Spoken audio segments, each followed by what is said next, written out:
নমস্কার। আজকে রাত পেরিয়ে কালকে এক পবিত্র উৎসব প্রত্যেকটা মানুষের কাছে খুব মর্যাদার এক উৎসব, রাখি পূর্ণিমা বা রাখি বন্ধন উৎসব। কালকে প্রত্যেকটা দিদি, প্রত্যেকটা বোন তার দাদা বা তার ভাইকে রাখি বাঁধবে রক্ষা বন্ধন কবচ হিসাবে। আমার মনে হয় প্রত্যেকটা দাদা বা প্রত্যেকটা ভাইয়ের তার দিদি বা তার বোনকে সেম রক্ষা বন্ধন কবচ হাতে বাঁধা উচিত।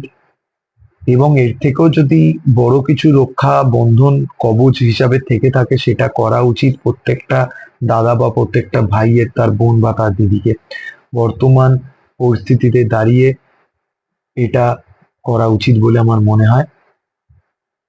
কালকে রাখি, তাই কিছু লিখলাম, আমি চাইছি সবার সাথে একটু শেয়ার করে নিতে। রাখি, তোর জন্য প্রতিদিনই পড়তে ইচ্ছা করে এই বন্ধন, তবে তোর জন্য আমি কি পারবো করতে এই দুষ্টের দমন? তোর রঙিন সুতোর বন্ধন করে আমার জীবন মধুর, ইচ্ছা করে তোকে দিই বিপদমুক্ত নির্ভীক এক নতুন ভোর। ছোট থেকেই সুখ দুঃখ সব ভাগাভাগি করে বড় হয়েছি, তাই আজকে তোর নিপীড়িত যন্ত্রণাটাকে নিজের করতে চেয়েছি। ইচ্ছা করে উপহারে তোকে দিই ছুরি কাঁচি আর পেপার স্প্রে। কেঁপে ওঠে মন তোর বিপদ শূন্যতার কথা ভেবে। এই জঘন্য পরিস্থিতিতে কি করে চুপ থাকা যায় বল?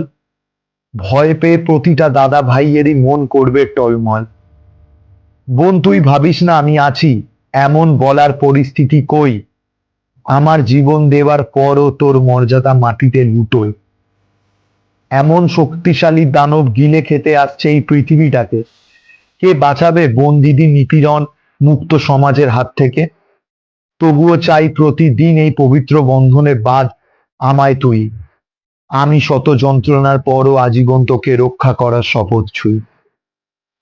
এই পবিত্র দিনে সবাইকে জানাই রাখি বন্ধনের প্রীতি, শুভেচ্ছা, অভিনন্দন। সকল ভাই বোনের সম্পর্ক হোক নির্মল ও অটুট। নমস্কার।